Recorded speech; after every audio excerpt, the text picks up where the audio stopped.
Fala galera, tudo bem? Aqui quem tá falando é o Alan Montenegro do canal Política para os Comuns. Lembrando que o nosso canal não vai falar apenas sobre política, mas de outros assuntos que são importantes e relevantes para você aí, cidadão comum, cidadão de bem. Lembrando que nós estamos no meio de uma pandemia mundial, no qual o Brasil ocupa a terceira posição em número de mortes e caminha aí a passos largos para ocupar a segunda, quiçá a primeira posição, tomara Deus que não. Estamos no meio de uma crise política que só se acentua e aumenta a cada dia, e no meio de uma crise econômica também, em função da pandemia e em função da crise política, tá? Peço também, caso que você não seja inscrito no canal, que se inscreva, ative o sininho das notificações e dê o like. É muito importante para que esse vídeo chegue no maior número de pessoas possíveis, tá? Hoje vai ter uma musiquinha de fundo aqui, talvez você escute, vou até dar um grauzinho aqui, aumentar um pouquinho, para vocês escutarem, que é para dar um clima nos assuntos que a gente vai tratar hoje, tá? E já vamos começar falando de um assunto tretoso, tá? Que é o caso do George Floyd nos Estados Unidos. Só para recapitular aqui, o George ele foi sumariamente assassinado por um policial americano em Minneapolis, numa abordagem policial aparentemente comum, sem nenhum tipo de truculência ou de resistência do George Floyd, e ele foi imobilizado no chão e o policial pressionou o joelho com todo o peso do seu corpo no pescoço de Floyd, que falou que não conseguia respirar. Passado algum tempo, o nariz dele começou a sangrar, ele desmaiou e dali ele apagou para a morte. E por que a gente vai começar por esse assunto? Porque a partir daí, uma onda de protestos e manifestações vem crescendo e aumentando nos Estados Unidos, já está indo aí para o 7º ou 8º dia de protestos, sem a menor tendência de diminuir. E por que isso? Dos 3 policiais envolvidos nessa operação policial, apenas o que estava com o joelho pressionando o pescoço do Floyd foi preso. Os outros 2 ainda estão soltos. Eles foram expulsos da corporação, vão responder a processo, mas não foram presos preventivamente. E analisando o caso, eles deveriam ser presos. Pelo menos esse é o consenso dos manifestantes e de quem está à frente desses protestos aí nas ruas, tá? Também existe uma certa onda de violência e também existe uma certa onda de saqueadores, que são, na minha opinião e avaliação, oportunistas, tá? Que acaba colocando uma mancha, uma mácula em protestos que são mais do que legítimos e manifestações que são mais do que justas diante de algo meio que centenário que acontece nos Estados Unidos. Para a gente ter uma noção, os Estados Unidos, os pretos, os afro-americanos, correspondem a apenas 15% da população. Então, de fato, os pretos são minoria nos Estados Unidos. Embora exista uma supremacia no campo do esporte por pretos e afrodescendentes, o preconceito lá é muito forte. Existiam leis antigas que determinavam que em certas regiões dos Estados Unidos os pretos não poderiam andar. Se entrasse um branco no ônibus, o preto tinha que levantar para dar lugar. Enfim, existe um fator histórico ali de racismo nos Estados Unidos, muito enraizado na cultura dos americanos na terra do tio Sam. E o presidente Donald Trump, ele diz ser um pacificador, alguém que coloque panos quentes a fim de acalmar essa onda de violência. Ele trabalha justamente no conflito. Ele parece alguém que eu conheço que preside o nosso país. Ele gosta do conflito. Então ele aproveitou essas ondas uma pequena onda de violência, uma pequena onda de saqueadores que, torna a dizer, são oportunistas, para dizer que todo mundo é bandido e que todo mundo é delinquente. Ele não deu nenhuma declaração no sentido de lamentar o ocorrido, que ele, como presidente da República, ele espera que de fato a justiça seja feita para que casos como esse não voltem a se repetir.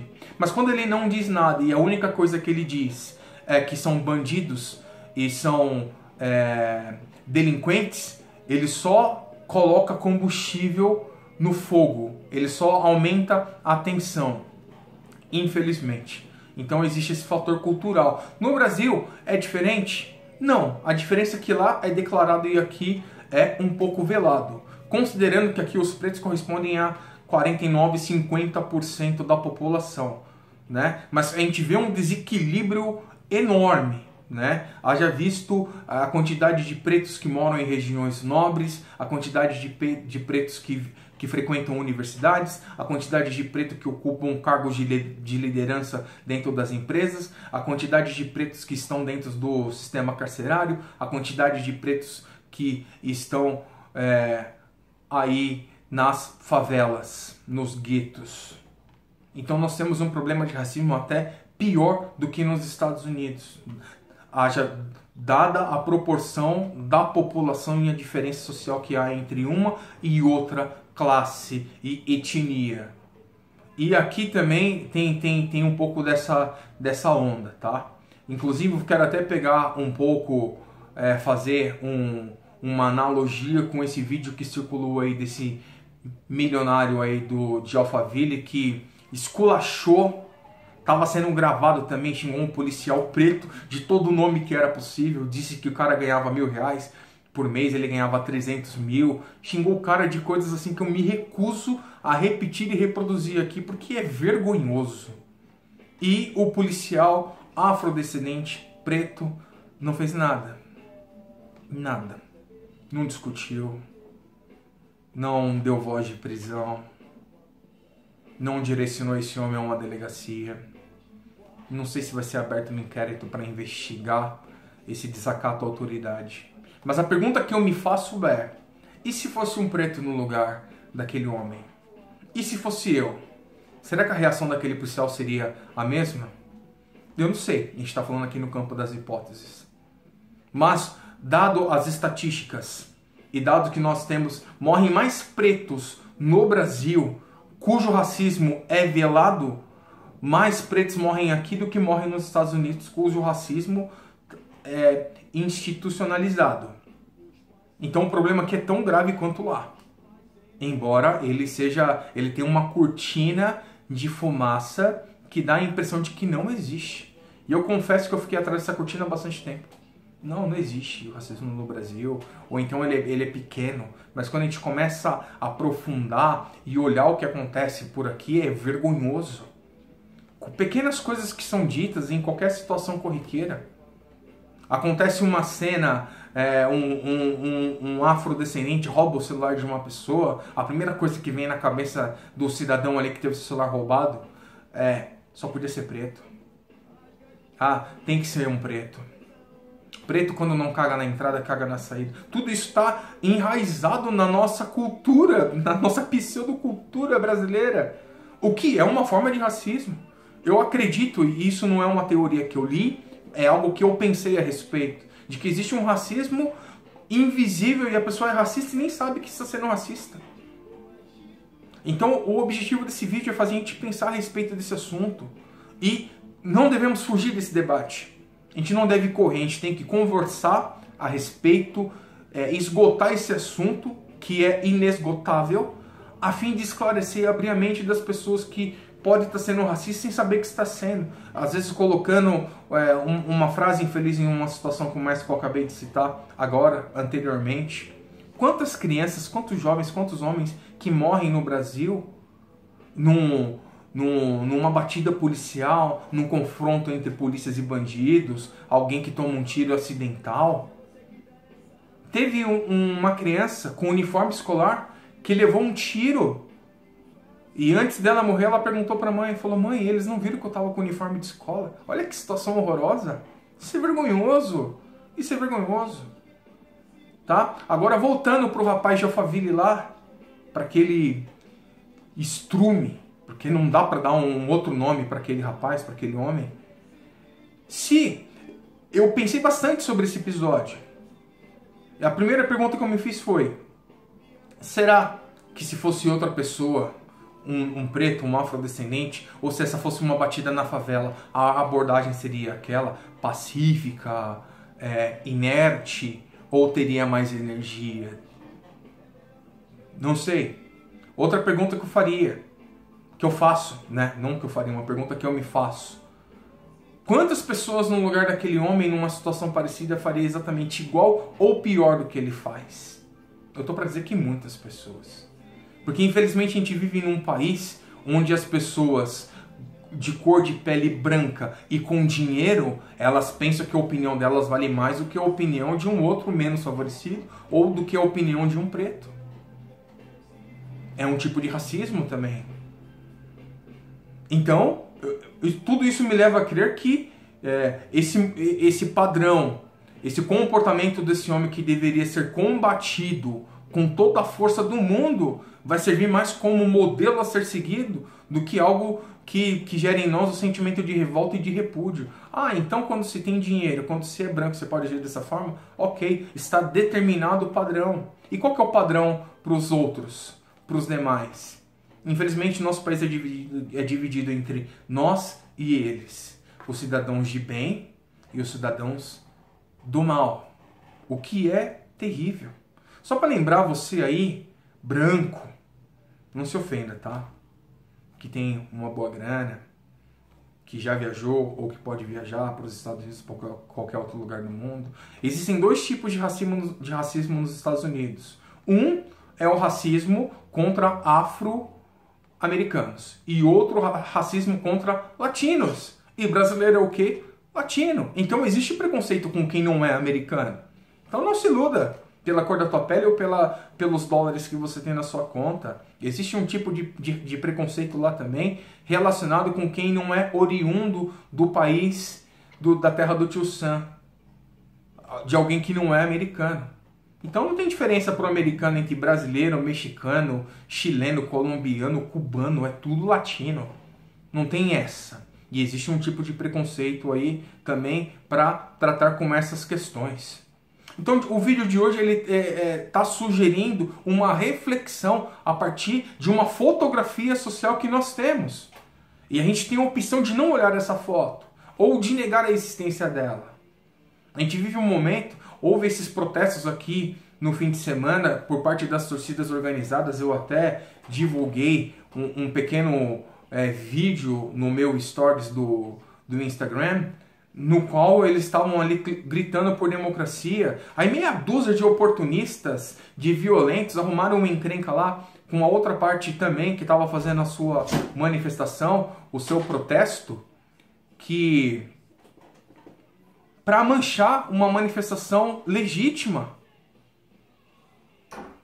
E aí agora existe esse discurso, né, para as bases bolsonaristas, né, sobre a intervenção, porque agora eles podem agredir médicos, eles podem agredir repórteres, eles podem ir para a rua o dia e a hora que quiserem, que tá tudo certo, não tem nada. As pessoas aplaudem, compartilham isso incansavelmente nas suas redes sociais. Agora, não pode ter oposição, porque a oposição ela é comunista, ela é esquerdopata, ela é violenta, ela é isso, ela é aquilo. Para mim, novamente, torno a dizer, a manifestação ela é legítima e, infelizmente, alguns oportunistas, infelizmente, eles dão um tom errado para um protesto que é legítimo aqui no Brasil. Aconteceu manifestações também no Paraná, em Curitiba também. E essas manifestações elas não só têm uma adesão social maior devido à pandemia que estamos passando aqui no país. Porque senão teria uma adesão social muito maior. Infelizmente, gente, esse é o retrato social. Eu confesso que tocar nesse assunto é triste, confrontar essa realidade é vergonhosa, e como que o racismo, como que as questões políticas elas se pautam muito nesse tipo de jogo e normalmente ela se beneficia do confronto para tomar algum tipo de vantagem. Vou até dizer aqui, como eu falei no começo do vídeo, o Brasil caminha a passos largos para ocupar a segunda posição em casos de mortos pela pandemia. E a gente olha as estatísticas com uma naturalidade, como a gente escandaliza uma tragédia em Brumadinho, uma tragédia na Boate Kiss, que morre 200, 300, 400 pessoas. E aí morrendo 1.000, 1.400 pessoas por dia, a gente normaliza isso. A gente trata isso com uma normalidade que honestamente me espanta. E as pessoas, elas tentam, tudo é relativo. Porque se você for branco e se você for rico, você necessariamente precisa ser a favor do Donald Trump e você necessariamente precisa ser a favor do Jair Bolsonaro. Você não vai ser contra a polícia e você vai tentar pautar os abusos e a violência contra pretos. Tentam relativizar tudo. Por que não passa pela situação? Fala sem conhecimento de causa. E o que mais me dói, e eu confesso, gente, que eu até tenho uma parte sádica, que eu entendo que eu tenho, que eu não me importo de ver esses perfis dessas pessoas que deixam de forma tão escancarada a sua visão de mundo que tem. As redes sociais, elas são legais por causa disso. Você pode se deparar com um vídeo que você tem uma afinidade ideológica, uma afinidade pacifista, e você pode ter outros perfis que você tem uma afinidade violenta, uma afinidade de ódio, que a gente, é o momento que a gente vive agora. Então a gente está normalizando isso, o presidente da República mandar um repórter calar a boca no meio de uma coletiva de imprensa. Estamos normalizando um episódio semelhante ao que aconteceu em 64, numa entrevista clássica que teve. O cara ainda foi obrigado a pedir desculpa pro general ali na situação. Está normalizando o copinho de leite. Para quem não assistiu Bastardos Inglórios, eu sugiro que assista. A primeira cena do filme é um nazista tomando 2 copos de leite. E estudem profundamente sobre o assunto, tá? Não vou aprofundar aqui não, eu estudei bastante sobre isso, mas a pauta do vídeo de hoje não é sobre esse assunto. Sempre com referências nazistas, né? Até o ex-secretário de Cultura, ele imitou o Goebbels em tudo, criou um cenário, colocou a cruz invertida, vestiu a roupa no mesmo tom, arrumou o cabelo da mesma forma, simulando uma situação nazista, e todo mundo relativizou. O próprio presidente, no perfil do Twitter, falou: não, o garoto, não, ele cometeu um erro aí, mas um erro? Nazismo? Hoje o Brasil, ele flerta com que tipo de movimento? O Brasil, algumas alas ideológicas, flerta com nazismo, flerta com fascismo, flerta com regimes totalitários, violentos. Esse é o retrato da nossa sociedade.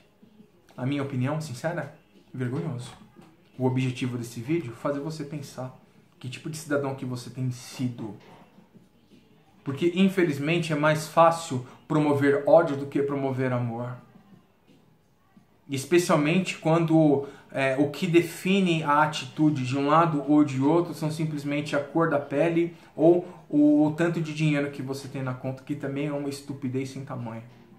Eu sou 100% contra a violência de qualquer tipo, de qualquer ordem. Eu sou 100% a favor da liberdade de expressão. Para mim, não existe uma supremacia de cor, não existe uma supremacia intelectual, como se a direita, as pessoas de direita fossem de bem, as esquerdas fossem mal. Tudo isso é uma narrativa estúpida e ignorante que a gente tem que combater com todas as forças. Eu assisto bastante vídeos de pessoas que pensam 100%, 300%, 1000% diferente de mim. Justamente porque cada vez que eu vejo uma situação como essa, eu vejo o quanto que as pessoas se revelam tais como são em sua essência, aquilo que as define. E o nosso vídeo termina por aqui, lamentando por todas as vidas que se perderam em função dessa pandemia terrível no Brasil e no mundo. Eu lamento por esse preconceito mundial, esse racismo mundial, uma doença crônica, um vírus crônico que temos no nosso país, esse câncer que é o racismo, que mata milhões de pessoas todos os anos e ao longo de todos esses anos. Eu lamento por tudo isso. Sou a favor da liberdade de expressão, sim. Sou a favor da educação, da cordialidade. E, honestamente, isso aqui, ó, a cor da pele não define caráter, não define o que a pessoa é. O que define o que a pessoa é são as coisas que essa pessoa diz e são a forma como essa pessoa se comporta. Se você assistir esse vídeo e você achar que eu estou te acusando de ser racista, ou que eu estou dizendo que você é isso, que você é aquilo, talvez eu não conheça o coração mesmo. Eu sou cristão e a Bíblia diz que só quem sonda os corações é Deus. Mas a forma, o que a gente escreve, o que a gente diz, pode demonstrar um pouquinho do que nós somos em nossa essência. E se a gente não quer que as pessoas pensem que somos isso, a gente precisa ser um pouco mais cuidadoso na hora de expor as nossas ideias ou expor de uma forma mais clara para que as pessoas consigam enxergar o que de fato nós somos. Tá certo? Nosso vídeo de hoje termina por aqui. Espero que você tenha gostado, tá? Obrigado pela sua companhia. Se você ainda não é inscrito, se inscreva, ative o sininho das notificações, dê o like, é muito importante para que esse vídeo chegue no maior número de pessoas possíveis. Muito obrigado pela sua companhia, que Deus te abençoe e até o próximo vídeo. E vamos terminar o vídeo de hoje curtindo uma música aqui.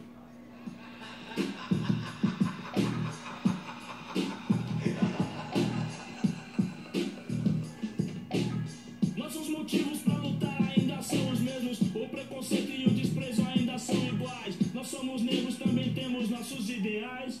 Racistas otários, os deixem em paz.